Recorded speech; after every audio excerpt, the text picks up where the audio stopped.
Welcome to the Deeper Dive Podcast, brought to you by the OC Church of Christ. The Deeper Dive Podcast is about going deeper into God's Word, learning new insight, and taking a fresh look at the verses that impact our daily lives. Today's episode is the conclusion from our series, Spirituality 101 by Robert Carrillo. So get your scuba gear and let's dive deep into God's Word. Here's Dr. Robert Carrillo. Hello, everybody. Robert Carrillo here with Spirituality 101 series. And today we're going to talk about Lamentations or lamenting. And I'm really excited about sharing about this. It's something that I've been studying for a while now and has had a very profound impact on me personally. But it's been a whole new world that has opened up in my spiritual journey and knowing God and learning about God. And so I'm excited to just share some thoughts with you and give you some homework to grow in your own spirituality and your journey. So Lamentations, or to lament, what is that? What is that? What is Lamentations? When do we lament, or when is it proper to lament, or when is it okay to lament, or how exactly does it work? The truth is, we don't really know a whole lot. Generally, it's not in our fellowship of churches and not with our tradition. It's not a topic we talk about a lot. I've never in my Christian life ever heard a sermon on lament or even anyone preach out of Lamentations. A while ago, a few years ago, I attended an Eastern Orthodox service, and it was for a class I was taking at Pepperdine. I had to go through multiple different kinds of worship services. And I went to one, it was an Eastern Orthodox church. And it was really amazing. It was a beautiful old church. You know how the Orthodox churches are, with all the paintings and the gold and the with all these ornaments. And it was very pretty inside, and the acoustics in there were amazing. And it was amazing because it was a service, it was Eastern Orthodox, but it was in English, Spanish, Aramaic, I think Arabic, and Greek. All of those languages were spoken during that service. And I mean, I wondered, does anybody know all those languages? But it was actually a really powerful service. And during the service, we took communion, and a woman stood up in front and sang a song. And it was a lamentation. And she sang, I believe it was Aramaic or possibly Arabic. And it was such a moving song. It brought me to tears. And I looked around, and everybody in the auditorium was crying. And I doubt that they all spoke that language. I knew I didn't, obviously. But her pain, her suffering, her sorrow, her hurt clearly was being communicated in the song. And the next thing I knew, I felt I was emotional, and tears were going down my face. And there was something very powerful. It was what I would absolutely say a spiritual moment, that we were all mourning together, and we were all hurting together, and we were crying together. Something very powerful happened. 40% of Psalms are laments. Almost half of the Psalms are really lamentations. There's an entire book, right? Lamentations is actually a whole book on where God memorializes the pain and the sorrow of the Jews when Jerusalem was conquered, the shame of Israel. And we can read about it and read about what happened. Jesus himself was very open about his feelings and his hurts and his suffering. 3 times we read about him crying. And he cried with Mary and Martha when Lazarus died. He cried when he was looking at Jerusalem and seeing the people helpless and harassed. He cried in the Garden of Gethsemane. And he cried out. He said, "My soul is overwhelmed with sorrow to the point of death. Stay here and watch with me." I mean, this is amazing because Jesus was very open about what he felt. I mean, I thought, if you think about who says that, who says, "I am overwhelmed with sorrow" to their friends? Who says, "I'm so broken inside. I'm agonizing"? I mean, that's how open and honest Jesus was on the cross. On the cross, he cried out, it says. He cried out, Eloi, Eloi, lema sabachthani, which means, my God, why have you forsaken me? It was Psalms 22. And by the language, we know that he was repeating it again and again and again. He was lamenting, and he was using the Psalms to lament. My God, why have you forsaken me? Why are you so far from saving me? So far from my cries of anguish? My God, I cry out by day, but you do not answer. By night, but I find no rest. You are enthroned as the Holy One. You are the one Israel praises. In you, our ancestors put their trust. They trusted in you, and you delivered them. To you they cried out and were saved. In you they trusted and were not put to shame. But I am a worm and not a man, scorned by everyone, despised by the people. All who see me mock me. They hurl insults, shaking their heads. He trusts in the Lord, they say. Let the Lord rescue him. Let him deliver him, since he delights in him. Yet you brought me out of the womb. You made me trust in you. Even at my mother's breast, from birth, I was cast on you. From my mother's womb, you have been my God. You do not be far from me, for trouble is near, and there is no one to help. Many bulls surround me, strong bulls of Bashan encircle me, roaring lions that tear their prey open their mouths wide against me. I am poured out like water, and all my bones are out of joint. My heart has turned to wax. It is melted within me. My mouth is dried up like a potsherd, and my tongue sticks to the roof of my mouth, and you lay me in the dust of death. Dogs surround me. A pack of villains encircles me. They pierce my hands and my feet. All my bones are on display. People stare and gloat over me. They divide my clothes among them and cast lots for my garment. How open Jesus was. How transparent he was with his emotions. So much more than we allow ourselves to be. So much more than we think is acceptable. And David, who wrote so many of the Psalms, a man after God's own heart, he said, surely you desire truth in the inner parts. What does that mean? Just be honest. Being completely honest. That's what Lamentations are all about, is being completely honest with what's going inside us, what's going on inside us. It's total vulnerability, sharing our hurt, our pain, our shame, our fears. It's unqualified transparency, hiding nothing, admitting anything and everything, and just being who we actually are and what we are and where we are actually at. David wrote in Psalm 10, why, Lord, do you stand far off? Why do you hide yourself in times of trouble? Why does the wicked man revile God? Why does he say to himself, he won't call me into account? As Westerners, we don't go there.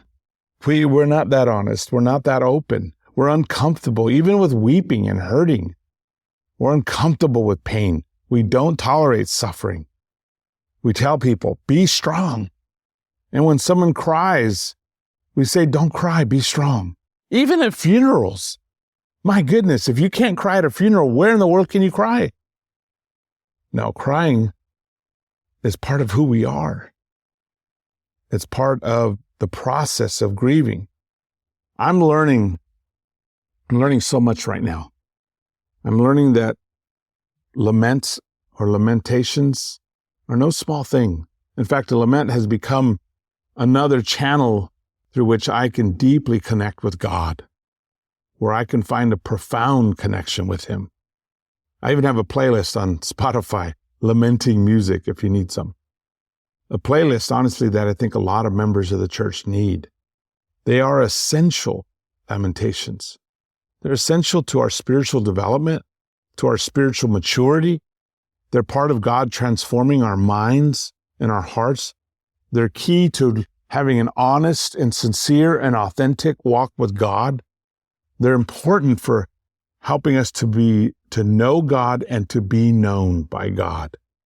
They are significant, I would say essential, to having an intimate relationship with God. The Book of Lamentations, it's a whole book about lamenting, where the grief of God's people is memorialized forever, where symbolism is used to show how distraught, how devastated, the level of despair God's people felt. Jerusalem is depicted as Lady Zion, a widowed, childless, vulnerable woman who has endured rape, abuse, exploitation, affliction, starvation during the siege and capture of the city, who has been through so much. It uses graphic symbols and graphic visions of dead bodies and shameful nakedness and starving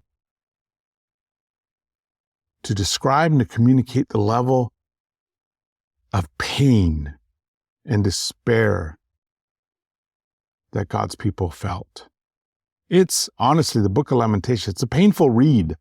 That's what it's been called, a painful read. In Lamentations 3, 17, 18, it says, "My soul has been rejected from peace. I have forgotten happiness." Did you hear that? My soul has been rejected from peace. I have forgotten happiness. So I say, my strength has perished, and so has my hope from the Lord. Lamentations 3, 17 to 18. You hear? Can you feel it? The level of despair. To have to say my strength has perished. To have to say I have forgotten happiness. To have to say that even my hope in the Lord has perished. In Lamentations 5, as he's pulling us out of this, he says, "Restore us to you, O Lord, that we may be restored. Renew our days as of old, unless you have utterly rejected us." You hear the humility? You hear the sorrow? Jerusalem had blown it. They had sinned and they had not listened to the prophets. They had ignored the warnings of the Lord. And they kept going until they were completely and utterly humbled. And they suffered a horrible conquest full of shame and guilt. It's what happens to us. It's the suffering we go through. They turned to the Lord and they worked it out with Him. Laments, they're the soul's response to pain and sorrow. They are the voice of despair, the voice of pain, even the voice of anger, which sometimes is the direct result of truth in the inner parts. When we lose somebody we love deeply, sometimes we even get angry. Somebody once described a lament as a prayer in pain that leads to trust. But we have to work it out with God. One of the blessings and the burdens of working with hope, holding hands and praying with people who are malnourished, who are starving, who are dying, who are hurting, who are struggling to feed their kids, to provide safety, who were hated, who were reviled, who were outcasts and literally untouchables. To be in a room and hear the sharing hearts of women who felt utterly alone, abandoned, and completely worthless in their own eyes and in the eyes of the people around them.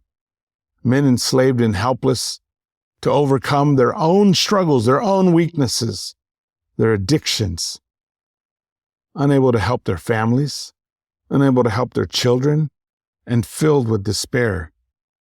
Walter Brueggemann, who's becoming one of my favorite authors, wrote in his book on peace, "American evangelicalism reflects greatly the haves of the world. The dominant culture celebrates God. But the have-nots, the poor, the marginalized, the oppressed, people hurting, like addicts, like people who've been abused, like people who've been abandoned. Their theology is often a theology of suffering and survival.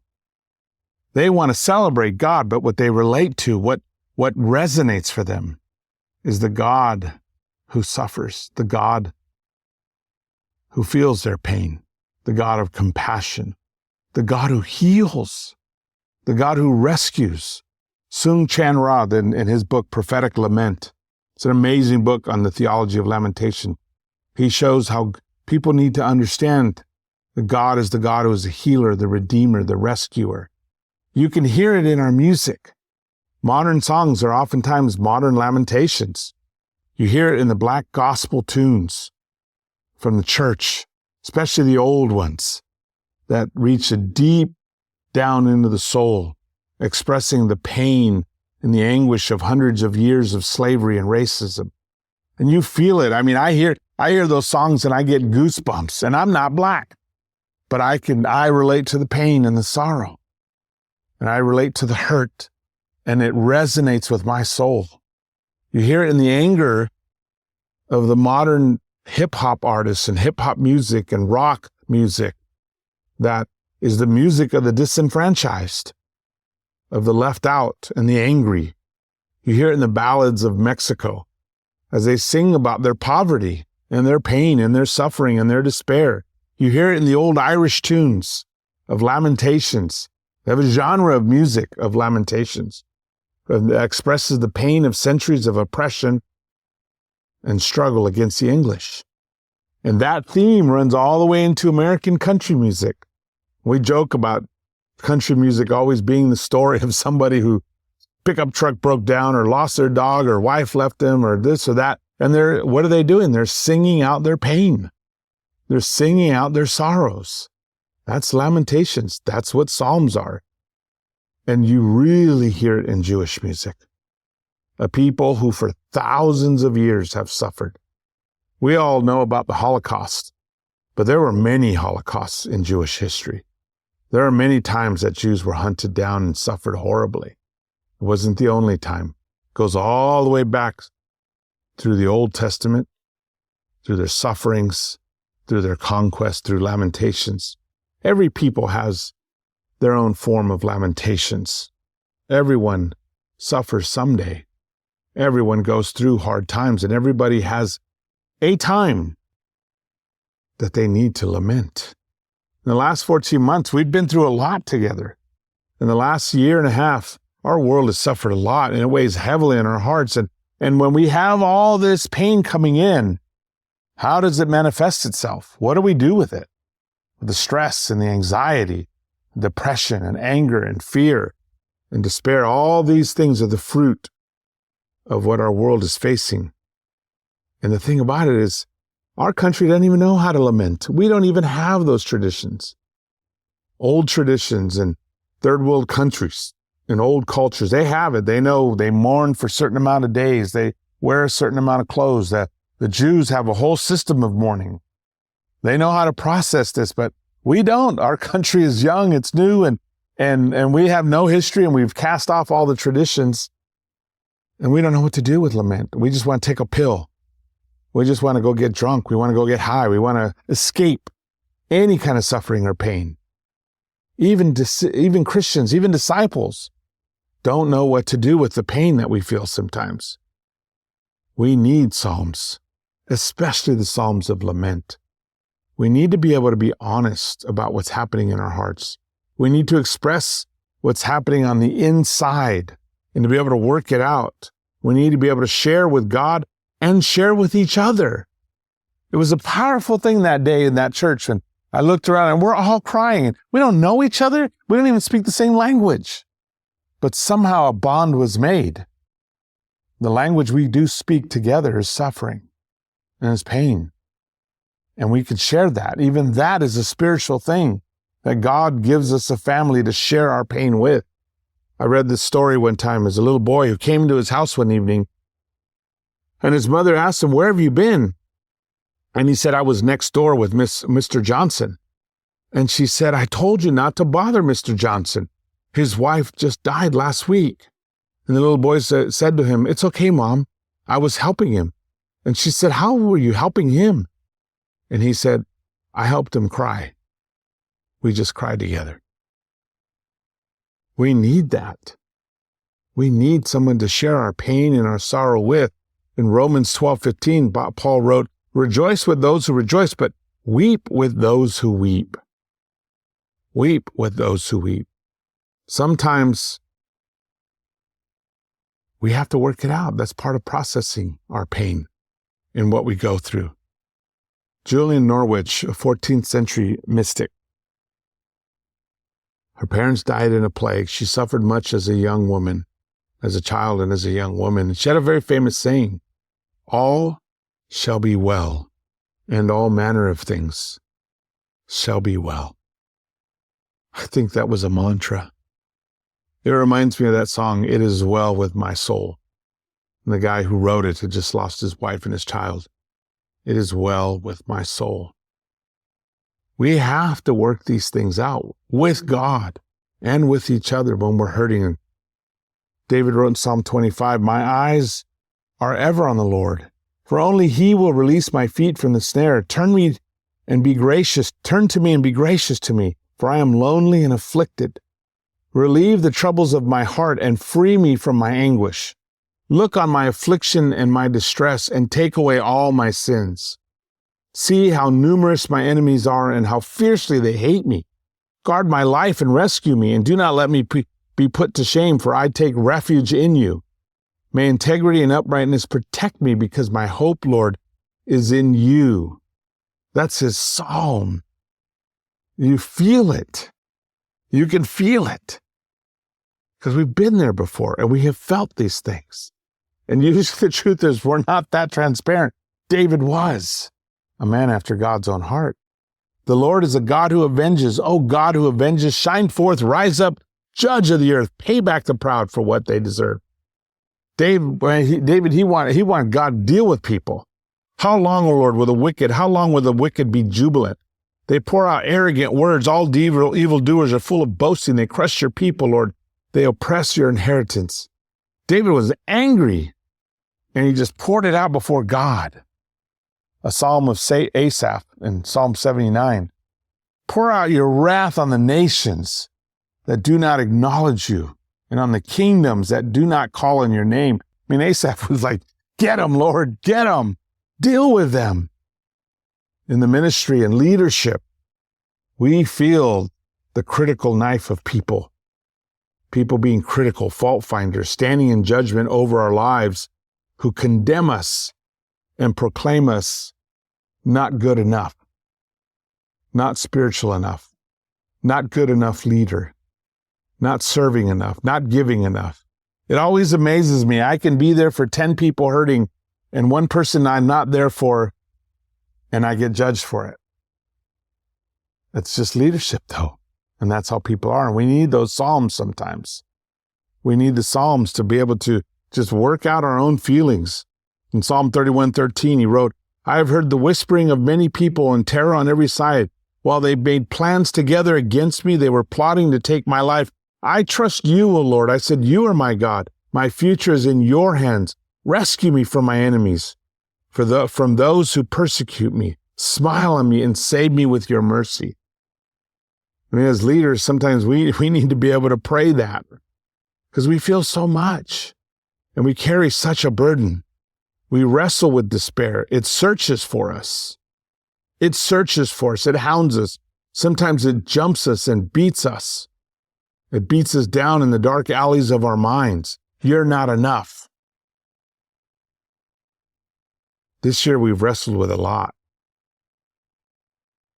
We as a fellowship, we wrestle with who we are, our future, with the race relations, the pain, the guilt, the responsibility, the awokeness, the forgiveness, the being forgiven, the gender roles, our hurts, our awakening, our understanding, the political strife, the hurt we feel at the hands of the world, the hurt we feel at the hands of other brothers and sisters who've said things that ought not be said on social media, with the losses of lives in our church, in our families, the loss of parents, the loss of children, the loss of brothers and sisters.